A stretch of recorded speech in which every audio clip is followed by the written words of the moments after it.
So, you want to play Zappy Boi? Ever since getting off of Dead by Daylight, I immediately rushed to my newest hyperfixation, Identity V, and this has introduced me to my newest favorite killer, or hunter rather, who also somewhat looks like Chris Motionless, Hermit.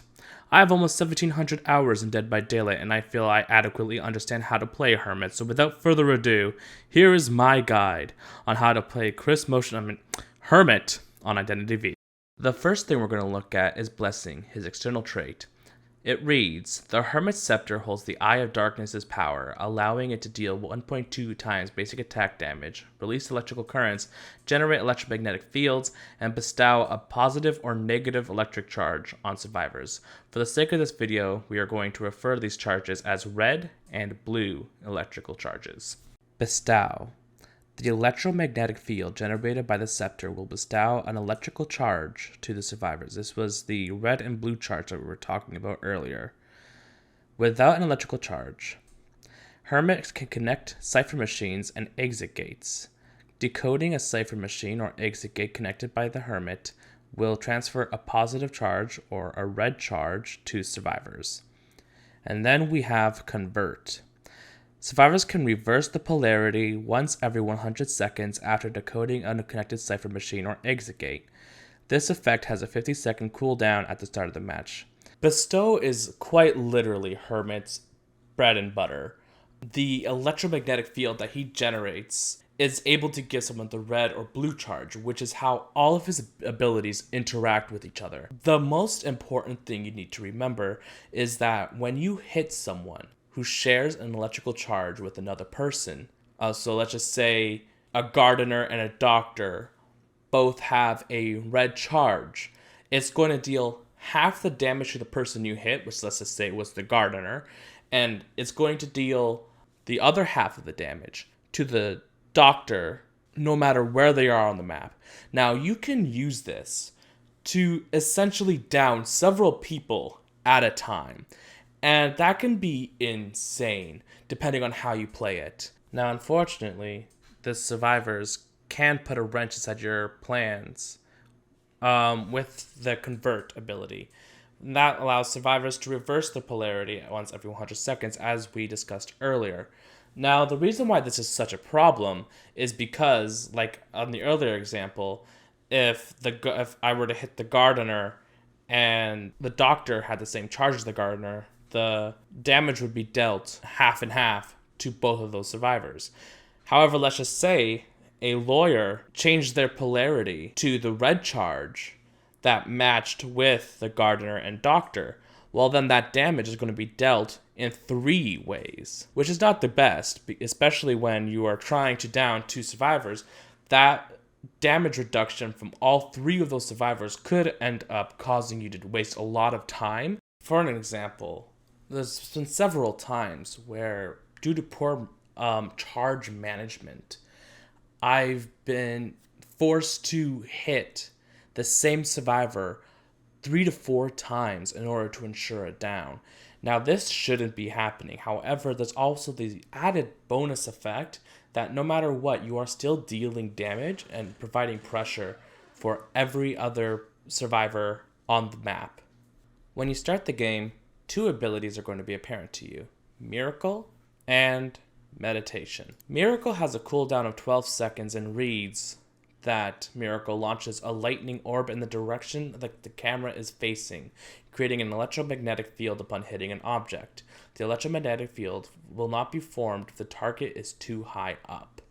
Electromagnetic field. The electromagnetic field will transfer an electrical charge, once again, red charge or blue charge, depending on what you choose at the time, to survivors without an electrical charge, or pull nearby survivors with an opposite polarity. So let's just say a red charge, you shoot a blue charge at them, that's the opposite polarity, to its center and stun them for 2 seconds.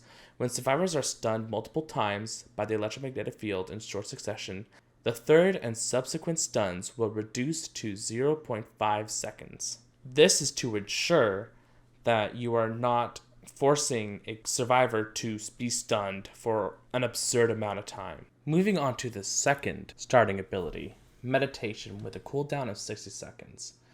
Hermit's going to enter a meditative state to detect the field, during which he could connect up to 5 cipher machines and form a closed circuit. When survivors decode these cipher machines, 50% decoding progress will remain in the current cipher machine, while 42% decoding progress will be distributed evenly among the other connected cipher machines.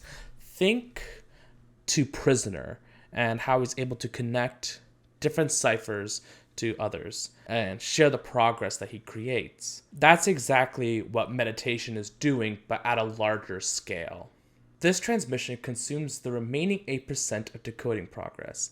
The Hermit can connect the exit gate circuit upon activation, giving survivors the same transmission and consumption effect as decoding a cipher machine. Now, what this isn't explaining is also when a survivor touches a cipher that you have already put meditation on, they are going to receive a red charge. You can learn more about that back on the Blessing external trait under the bestow section. After reaching level 2 in your presence, you will receive attachment with a cooldown of 40 seconds. It reads, the Hermit imbues his will into the electromagnetic globe at the top of his scepter. The electromagnetic globe will rise into the air, giving the Hermit an aerial vision of the field.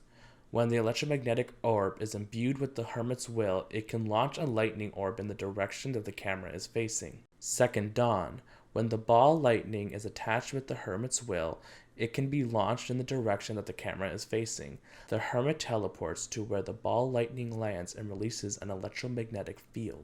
The key word that you're going to want to attach to is electromagnetic field. Just like our miracle, the attachment ability is going to release an electromagnetic field. So essentially you can teleport and still be able to stun someone if you land on them perfectly.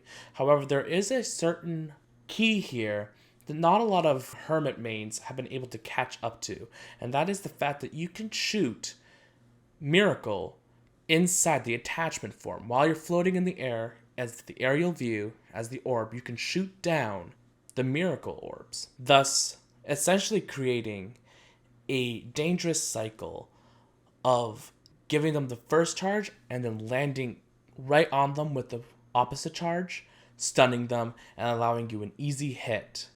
Tier 3 is much more simple to explain. Essentially, it gives both your attachment and miracle an extra charge. What are the pros and cons of playing Hermit? The pros are as follows. You can easily catch up to any survivor. Through selflessness, you are able to injure survivors from across the map. Through game knowledge, you are able to tell when survivors get onto certain ciphers. Incentivizes you not to camp, allowing you to pressure other survivors. What are the cons? Long cooldowns can make it very difficult and frustrating to get stuns. Through the meditation ability, you allow the survivors to complete generators from across the map that they have not even touched yet, which is essentially allowing the enemy team to bring in a prisoner or an additional prisoner depending on their team comp. Sometimes it can be very difficult to aim his miracle and attachments, which makes missing detrimental as the abilities have a very large cooldown. Overall, the Hermit is a very fun hunter to play, and I recommend it to anyone who's really starting out on Identity V, as well as returning or intermediate players. Well, as soon as I got into the game, I was immediately attracted to Hermit's playstyle, and especially his aesthetic behind him. Truly do not regret picking him up as my main, as my first hunter main, I should add. His kit allows for very complex plays, and his skill ceiling is extremely high, allowing the player to get a better understanding and grasp of his power, pushing past the boundary of what survivors might expect from a normal Hermit main, and allowing for more complex plays that will bring you to the top of your game. This is a killer I would definitely bring into ranked, as he brings very consistent results alongside with him. And that's all I have to say about Hermit. I hope that you enjoyed this video, and I hope that this video was of use to you. If it was, I'm going to be posting a lot more Identity V content going over other killers as well as other survivors and breaking down their stats and even giving some tips on how to play them better. So it would mean the most to me if you like this video and subscribe to the channel. Thanks again for watching, and have a great day.